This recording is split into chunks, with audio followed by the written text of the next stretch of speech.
Now is the historical moment, the time, not only to fight the real virus, but to shape the system. For the Great Reset. Another being the Orwellian phrase, the Fourth Industrial Revolution.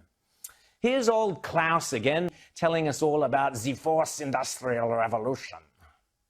The Fourth Industrial Revolution will impact our lives completely. It will not only change how we communicate, how we produce, how we consume, it will change actually us, our own identity, and of course gives life to such policies and developments like smart traffic, smart government, smart cities.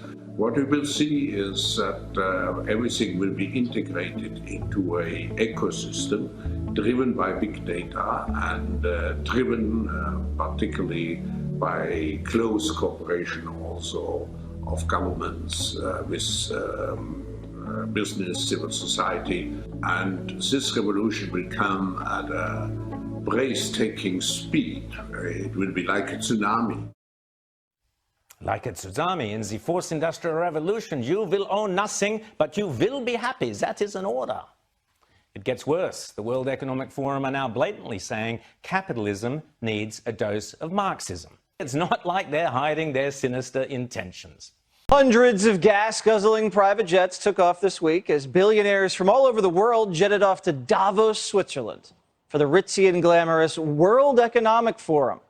A week-long event for the ruling class to talk down to the rest of us. They keep the elites together, and they have their own little police state to make sure these people are focused on ruling the world. It's all headed up by a guy named Klaus Schwab, who's pretty much running a one-world government here. He kicked off the week by saying the future is theirs, not yours. The future is not just happening.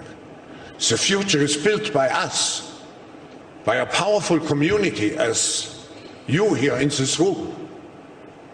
We have the means to improve the states of the world.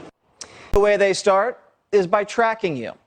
If you go deep in the weeds in what these people are saying at this place, they're openly scheming up some of the craziest plans you'll ever hear of, like tracking your carbon footprint. We're developing, through technology, an ability for consumers to measure their own carbon footprint. What does that mean? That's where are they traveling? How are they traveling? What are they eating? What are they consuming on the platform? So, individual carbon footprint tracker. You heard it. The one world government wants to keep tabs on what you eat and where you go. All because John Kerry's a little mad that your cheeseburger is wiping out part of the population. People forget greenhouse gases are pollution.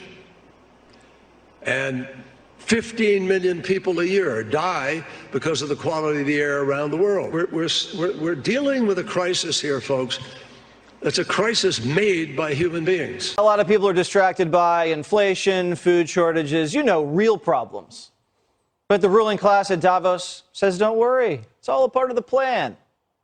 We need to accept that there will be some pain in the process. The pace that we need will open up for missteps. It will open up for shortages on energy. It will create inflationary pressures, and maybe we need to start talking about that pain is actually worth it. If you have all the money in the world, the last thing you have to worry about is inflation. It's our problem, not theirs. They're busy ruling the world. And shady George Soros says if we don't make their ideas a reality, civilization is done for. Fighting pandemics and climate change, avoiding nuclear war, maintaining global institutions have had to take a backseat to that struggle. That's why I say our civilization may not survive. Believe it when I tell you, these people don't care about any of us. They're just a bunch of globalists hanging out and coming up with too many bad ideas. Can you imagine the one world bureaucracy of all these elitists and their private jets that would rule our country and we wouldn't get to vote? So I'm dead set against this. When you're on a private jet, they're spending 5 times as much of a carbon footprint. So if they really cared about that, they could ride on commercial airlines, but they aren't. They're elitist.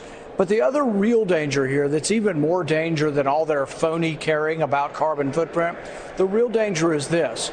Look how bad your government is in a country where you get to vote for these people. This would be a government, a world government, where you don't get to vote on anybody. This is everybody's worst nightmare.